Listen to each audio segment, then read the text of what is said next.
وانا میں cadet college پر حملہ کرنے والے تمام خوارج انجام کو پہنچے۔ سیکیورٹی فورسز نے ایک خودکش بمبار کے علاوہ 4 حملہ آوروں کو ٹھکانے لگا دیا۔ بارودی سرنگوں کے خطرے کی وجہ سے عمارت کو کلیئر کرنے کا عمل جاری۔ کامیاب آپریشن میں کسی طالب علم یا استاد کو کوئی نقصان نہیں پہنچا۔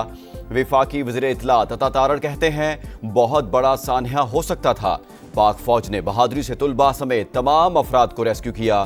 سما سے گفتگو میں دہشت گردی کے مکمل خاتمے کا عزم۔ دہشت گردوں کا اسلام آباد کے امن پر بزدلانہ وار۔ جوڈیشل کمپلیکس کے قریب خودکش دھماکہ، 12 افراد شہید، 27 زخمی۔ پولیس وین سمیت 3 گاڑیاں اور متعدد موٹر سائیکلیں تباہ۔ پیدل آنے والا خودکش حملہ آور کچہری کے اندر جانا چاہتا تھا، سیکیورٹی چیکنگ کے باعث رک گیا۔ کچھ دیر گیٹ کے قریب بیٹھا رہا، پھر سڑک پر پولیس موبائل کے رکتے ہی خود کو اڑا لیا۔ سی سی ٹی وی فوٹیج سامنے آ گئی، دہشت گرد کا سر بھی مل گیا۔ ابتدائی تحقیقات کے مطابق خودکش حملے میں 8 کلو بارودی مواد اور بال بیرنگز استعمال کیے گئے۔ شواہد کے مطابق حملہ آور ایک ہی تھا۔ ہینڈلر، مشتبہ گاڑی اور موٹر سائیکل کے حوالے سے تصدیق کا عمل جاری۔ 92 فوٹیجز حاصل کر لی گئیں۔ اسلام آباد میں دھماکے کے پیچھے افغان طالبان کا ہاتھ۔ دہشت گردی میں فتنہ الخوارج اور افغانستان کا گٹھ جوڑ بے نقاب۔ دھماکہ 12:45 کے قریب ہوا۔ افغان سوشل میڈیا اکاؤنٹس پر صبح سے ہی باز گشت تھی۔ طالبان کے ایکس اکاؤنٹ سے کمنگ سون اسلام آباد جیسے ٹویٹ ہوتے رہے۔ دھمکی آمیز پیغامات افغان ملٹری پریڈ کے موقع پر بھی نظر آئے۔ اسلام آباد کو جلانے اور لاہور پر افغان جھنڈا لہرانے کی باتیں کی گئیں۔ اسلام آباد اور دلی میں دھماکے، پاکستان مخالف ممالک کی ملی بھگت۔ مقصد پاکستان کو نقصان پہنچانا ہے۔ بیرونی حمایت یافتہ دہشت گردوں اور ان کے سہولت کاروں کے مکمل خاتمے تک جنگ جاری رہے گی۔ صدر مملکت اور وزیر اعظم کا عزم۔ ایوان صدر میں آصف علی زرداری سے شہباز شریف کی ملاقات۔ دہشت گردی کے حالیہ واقعات کی شدید مذمت۔ ملک کی مجموعی سیاسی صورتحال پر بھی تبادلہ خیال۔ چیئرمین سینٹ، اسپیکر قومی اسمبلی اور وفاقی وزراء کی بھی ملاقات میں شرکت۔ دنیا کے ہر دہشت گرد کا ہیڈ کوارٹر افغانستان میں موجود۔ افغان حکومت ایک اکائی نہیں، مختلف گروپ حکمرانی کر رہے ہیں۔ افغان طالبان ہم سے بات کرنا بھی چاہیں تو دباؤ انہیں روکتا ہے۔ بھارت کی افغانستان میں مداخلت بھی ڈھکی چھپی نہیں۔ وزیر دفاع خواجہ آصف کی پروگرام ریڈ لائن میں گفتگو، کہا بعض افغانی پاکستان میں 50 برس سے موجود تھے، حالات انہیں واپس بھیجنے پر مجبور کر رہے ہیں۔ امریکہ اور برطانیہ کا پاکستان میں دہشت گردی کے واقعات پر اظہار افسوس۔ امریکی ناظم الامور نیٹلی بیکر کی سخت مذمت، کہا دہشت گردی کے خلاف جدوجہد میں پاکستان کے ساتھ کھڑے ہیں۔ برطانوی ہائی کمشنر جین میریٹ کا بھی اسلام آباد دھماکے پر اظہار افسوس، کہا تمام ہمدردیاں متاثرہ خاندانوں کے ساتھ ہیں۔ دہشت گردی کے خلاف جنگ میں پاکستان کی حمایت جاری رہے گی۔ ترک وزارت خارجہ کا اعادہ۔ قطر، روس، چین، اردن، ایران، یورپی یونین اور سیکرٹری جنرل اقوام متحدہ انطونیو گترس کی جانب سے بھی دہشت گردی کی مذمت۔ اسلام آباد حملے کے بعد پنجاب بھر میں سیکیورٹی ہائی الرٹ۔ صوبائی محکمہ داخلہ کی حساس، اہم اور گنجان آباد علاقوں میں سخت اقدامات کی ہدایت۔ شہریوں کی جان و مال کا تحفظ حکومت کی اولین ترجیح قرار۔ Afghanistan must understand the lasting peace can only be realized by reining in TTP and other terrorist groups operating from Afghan territory. شدت پسند گروہ افغانستان اور اس کے باہر امن کے لیے خطرہ۔ افغان طالبان مؤثر کارروائی کریں تو تعاون کے لیے تیار ہیں۔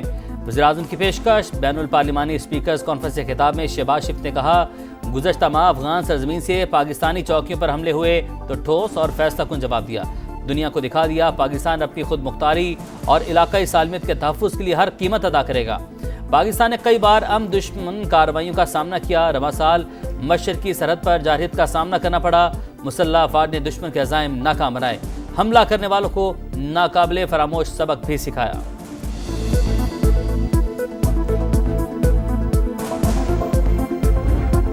دہشت گردی کے خلاف پوری قوم ایک ملک کے لیے قربانیاں دیتے رہیں گے۔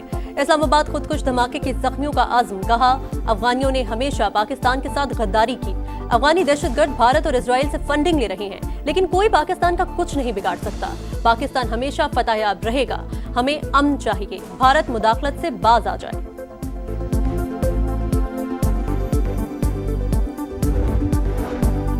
دلی دھماکہ گودی میڈیا کی پرانی روش برقرار، ثبوتوں کے بغیر ہی پاکستان پر الزام لگا دیا، بھارت کے سیاسی رہنما اور صحافی کی مودی سرکار پر تنقید، دھماکہ فالس فلیگ قرار، کہا بی جے پی بحران میں آئے تو دھماکوں کا ڈرامہ ہوتا ہے، ایسے مزید واقعات بھی ہو سکتے ہیں، جائے وقوع پر کوئی سپلنٹر ملا نہ زمین پھٹی، دھماکہ خیز مواد کے شواہد بھی نہیں ملے، ٹریبیون انڈیا سچ سامنے لے آیا، ہر الیکشن سے پہلے بم دھماکے کیوں ہوتے ہیں، بھارتی شہریوں کا سوال، کہا دھماکے پاکستان نہیں بلکہ بھارت کی سیاسی فیکٹریاں کروا رہی ہیں۔ بنوں میں سی ٹی ڈی اور پولیس کا مشترکہ آپریشن، فتنہ الخوارج کے 2 انتہائی مطلوب دہشت گرد ہلاک، دستی بم اور اسلحہ برآمد، دہشت گردوں کے مفرور ساتھی کی تلاش کے لیے سرچ آپریشن۔ 27ویں آئینی ترمیم کی آج قومی اسمبلی سے منظوری متوقع، اجلاس دن 11 بجے شروع ہوگا، ایجنڈا جاری، بل پیش کرنے پر اپوزیشن کا احتجاج اور شور شرابہ، وزیر قانون اعظم نذیر تارڑ بولے آرٹیکل 184 کے تحت سوموٹو افریت کی طرح آیا، اسی اختیار کے تحت منتخب وزیر اعظم کو گھر بھیجا گیا، آئینی عدالت کو وہی اختیارات حاصل ہوں گے جو آئینی بینچز کو حاصل تھے، اب سپریم کورٹ کے پاس عام آدمی کے کیس سننے کے لیے مناسب وقت ہوگا، فیلڈ مارشل کے رینک کو آئینی تحفظ دیا گیا، یہ اعزاز واپس لینا کسی فرد واحد کا اختیار نہیں ہوگا۔ پاک فوج اور متحدہ عرب امارات کے صدارتی گارڈز کی مشترکہ انسداد دہشت گردی مشق ختم، آئی ایس پی آر کے مطابق 2 ہفتے جاری رہنے والی مشق میں یرغمالیوں کو بچانے کے آپریشنز میں مشترکہ آپریشنل مہارتوں پر توجہ مرکوز کی گئی، ایس ایس جی کے جنرل آفیسر کمانڈنگ کی اختتامی تقریب میں بطور مہمان خصوصی شرکت۔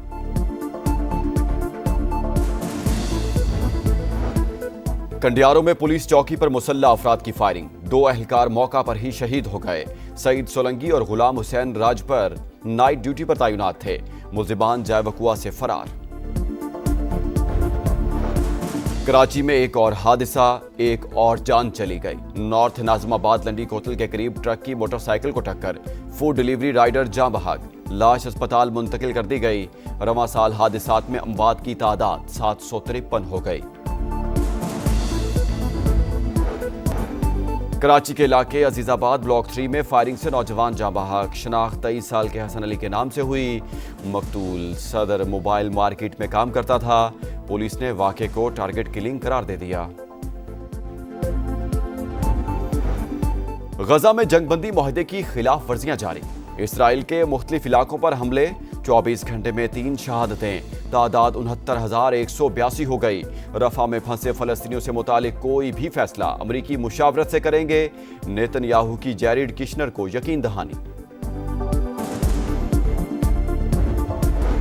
برازیل میں کاپ 30 سمٹ کے دوران بد نظمی، مشتعل مظاہرین عمارت کے اندر داخل ہو گئے، پولیس سے ہاتھا پائی، متعدد افراد کو گرفتار کر لیا گیا، ایمیزون کے بیلم جنگلات قبضہ مافیا سے چھڑائے جائیں، مظاہرین کا مطالبہ۔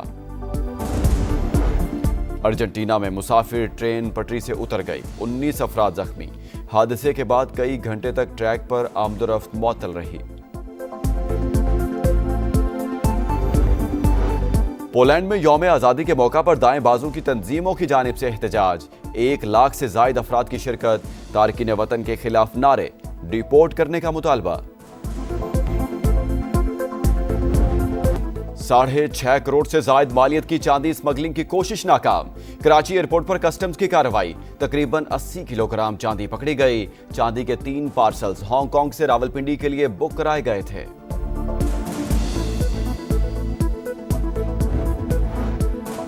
اور راولپنڈی کا میدان شاہینوں کے نام، پہلے ون ڈے میں سری لنکا کو 6 رن سے شکست، 300 رنز کے تعاقب میں لنکن ٹیم 293 تک محدود، ہسارنگا کی نصف سینچری کام نہ آئی، حارث رؤف کے 4، نسیم شاہ اور فہیم اشرف کے 2 شکار، گرین شرٹس کو سیریز میں 1-0 کی برتری حاصل۔